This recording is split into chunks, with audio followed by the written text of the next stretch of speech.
1945 में जब world war 2 ख़त्म हुआ, वार ख़त्म होने के बाद दो सुपर पावर कंट्री देखी गई उस समय, एक यूएसए और दूसरा यूएसएसआर। जब वर्ल्ड वार 2 ख़त्म हुआ था यानी 1945 में, तो 4 साल बाद यानी 1949 में एक ऑर्गेनाइजेशन बनाई जाती है जिसका नाम नाटो था, यानी नॉर्थ एटलांटिक ट्रीटी ऑर्गेनाइजेशन। इसमें कुल मिला के अभी फ़िलहाल 30 कंट्री है। नाटो कंट्री का मतलब ये है कि जब अगर किसी एक कंट्री पे अगर कोई देश हमला करता है तो पूरे नाटो कंट्री उस हमले को अपने ऊपर लेगी। यानी अगर एक देश जैसे अल्बानिया है, वो नाटो कंट्री का मेंबर है, अगर उस पर कोई जैसे मान लीजिए कि चाइना अटैक करता है तो ये समझा जाएगा कि पूरे नाटो मेंबर पे अटैक हुआ है और पूरा नाटो मेंबर उसको मिलके चाइना को जवाब देगा। और ये जो नाटो अलायंस बनाई गई थी वो यूएसएसआर को देख के बनाई गई थी। यूएसएसआर जब एक्सपेंड कर रहा था उसके काउंटर करने के लिए ये ट्रीटी बनाई गई थी। जब 1991 में यूएसएसआर टूट गया, बहुत सारे कंट्री रसिया से अलग हो गए, जैसे Poland, Romania, Ukraine, Latvia, Estonia, ये सारे कंट्री अलग हो गए। करीब 15 से ज़्यादा कंट्री अलग हो गए थे। इसमें से कुछ कंट्री अभी फ़िलहाल नाटो के मेंबर भी हैं। पिक्स में जो कलर्ड फ़ोटो हैं वो सब नाटो के मेंबर हैं। स्वीडन एंड फिनलैंड अभी फ़िलहाल नाटो का मेंबर नहीं है।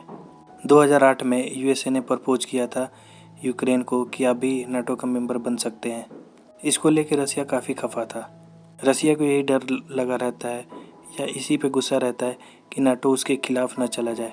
कोई भी कंट्री ये नहीं चाहता कि उसके बॉर्डर के पास कोई दुश्मन खड़ा रहे। इसी तरह रसिया भी नहीं चाहता कि यूक्रेन नाटो में चला जाए। अगर यूक्रेन नाटो में चला गया तो नाटो की जो फोर्स है वो रसिया के बॉर्डर पे आके खड़ी हो जाएगी और हमेशा युद्ध के हालात बने रहेंगे। रसिया इस प्लेनेट का सबसे बड़ा कंट्री है अगर हम एरिया के हिसाब से देखें। रसिया को एक छोर से दूसरे छोर जाने में पूरे 10 घंटे लगते हैं और वो भी जहाज़ से। 1991 के पहले दो सुपर पावर थे, एक यूएसएसआर और एक यूएसए। 1991 के बाद सिर्फ यूएसए एक सुपर पावर कंट्री रह गया। रसिया ने ये भी बोला था कि यूक्रेन को आप नाटो में शामिल ना करे, ये लिखित रूप में अमेरिका रसिया को दे। अगर यूक्रेन को नाटो में शामिल करेगा उससे पहले रसिया अटैक कर देगा, ऐसा रसिया के प्रेसिडेंट पुतिन ने अमेरिका को बोला था। लेकिन अमेरिका के राष्ट्रपति जो बाइडेन ने कभी इस चीज़ को सीरियस नहीं लिया और रसिया ने यूक्रेन पे हमला कर दिया। यूक्रेन का जो ईस्ट पार्ट है वो रसिया के सपोर्ट में रहता है, यानी वहाँ के लोग जो हैं वो रसिया के सपोर्ट में है और वेस्ट वाला पार्ट जो है वो रसिया के अगेंस्ट हैं, वो लोग यूक्रेन को सपोर्ट करते हैं। रसिया के सटे यूक्रेन के दो प्रोविंस थे, एक डोनेट्स्क था और दूसरा लुहांस्क। इन दोनों प्रोविंस को रसिया ने अलग सा देश ही घोषित कर दिया कि ये दोनों बॉर्डर स्टेट थे। हमेशा रसिया को ये खतरा बना रहता था कि अगर ये यूक्रेन का पार्ट रहेगा तो यहाँ तक नाटो की फोर्स आ जाएगी और हमेशा ये टेंशन बना रहेगा। तक की न्यूज़ है कि रसिया की फोर्स यूक्रेन की राजधानी कीव तक पहुँच चुकी है और काफ़ी ज़्यादा भाग कब्जा लिया है, जैसा कि फिगर में दिखाया जा रहा है।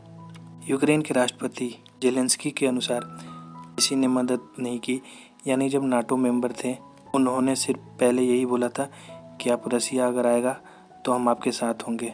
लेकिन उन्होंने एक इमोशनल वीडियो शेयर की जिसमें वो बताया कि हमारा कोई साथ नहीं दे रहा, हम खुद से लड़ रहे हैं। और एक तरफ से ये भी देखा जा रहा है कि अगर कोई साथ दे दे तो ये तो विश्व युद्ध हो जाएगा। रसिया ने साफ थ्रेटन दिया है कि अगर कोई भी कंट्री इसके बीच में आता है तो रसिया उसको भी नहीं छोड़ेगा। रसिया की तरफ से ये स्टेटमेंट रही है कि यूक्रेन की वो एरिया नहीं चाहता है क्योंकि रसिया के पास ऑलरेडी इतना ज़्यादा एरिया है। रसिया सिर्फ ये चाहता है कि यूक्रेन नाटो का सदस्य न बने और यहाँ का जो गवर्नमेंट है वो अभी चेंज हो, यहाँ जो भी गवर्नमेंट बने वो प्रो यूएसए ना हो। रसिया का कहना है कि अगर यूएसए एक बार बोल दे कि यूक्रेन नाटो का सदस्य कभी नहीं बनेगा और ये लिखित रूप में दे दे तभी वार रुक सकता है। यूनाइटेड नेशन सिक्योरिटी काउंसिल में टोटल 15 मेंबर हैं, 5 परमानेंट मेंबर और 10 non permanent member. Non permanent जो मेंबर हैं उनका कार्यकाल 2 सालों का होता है। परमानेंट मेंबर में यूएसए, यूके, रसिया, फ्रांस और चाइना है। नॉन परमानेंट में अभी भारत भी शामिल है। इसके अलावा अल्बानिया, ब्राज़ील, यूएई और भी बहुत सारे कंट्री हैं। यूएसए की तरफ से एक प्रस्ताव लाया गया जिसमें ये बोला गया कि रसिया के इस मूव को कंडेम करना है। 15 में से 11 लोग रसिया को कंडेम किए, बाकी 3 अब्सटेन रहे और रसिया ने अपना वीटो पावर लगा के इस प्रस्ताव को पारित होने से ही रोक दिया। यानी परमानेंट मेंबर के पास अपना वीटो होता है। अगर कोई भी प्रस्ताव को पारित कराना है तो 5 मेंबर का सहमति जरूरी है। अगर कोई उसमें से एक ना कह देता है तो प्रस्ताव पारित नहीं होता।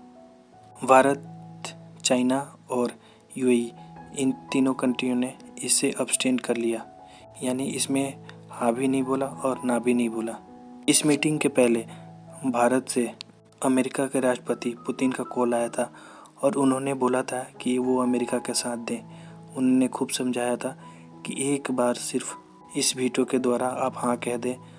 इसके अलावा अमेरिका के फॉरेन सेक्रेटरी को कॉल आया था हमारे फॉरेन मिनिस्टर जयशंकर के पास। उन्होंने यही सलाह दी थी कि आप हमारे पक्ष में वोट देंगे और रसिया को क्रिटिसाइज़ करेंगे। बट भारत ने ऐसा नहीं किया क्योंकि भारत की भी अपनी काफ़ी ज़्यादा मजबूरी है। जब भारत आज़ाद हुआ था उसी समय से हम नॉन अलाइंग पॉलिसी को लेकर चलते जा रहे हैं। मतलब हम किसी भी कंट्री या किसी भी ब्लॉक में हम नहीं जाते। हमारा अप्रोच बिल्कुल बैलेंस रहता है। 1971 में जब बांग्लादेश आज़ाद हुआ था तो सारे कंट्री भारत के खिलाफ़ हो गए थे। अमेरिका ने तो अपना वारसी भी भेज दिया था ताकि भारत को अटैक किया जा सके। उस टाइम रसिया ने हमारा साथ दिया था और भारत के लिए रसिया ने अपना युद्ध विमान उतार दिया था, जिसे देख के यूएसए पीछे हट गया। उस चीज़ को लेके भारत अभी तक रसिया का साथ कभी नहीं छोड़ता।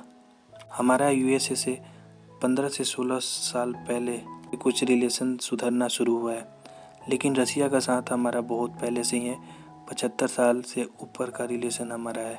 इसी चीज़ को देख के ये अनुमान लगाया जा सकता है कि भारत की ग्लोबल वैल्यू कितनी है। अभी कुछ समय पहले यूक्रेन के राष्ट्रपति जेलेंस्की का भी कॉल आया था। उन्होंने ये बताया कि रसिया ने करीब 1 लाख सोल्जर उनके देश में भेज दिए हैं और वो यूक्रेन में तबाही मचा रहे हैं। उन्होंने साफ साफ ये रिक्वेस्ट की कि आप रसिया को क्रिटिसाइज़ करें और रसिया को आप बोलें कि आप वहाँ से फ़ौरन अपने आर्मी को निकालें और युद्ध पे विराम लगाएं।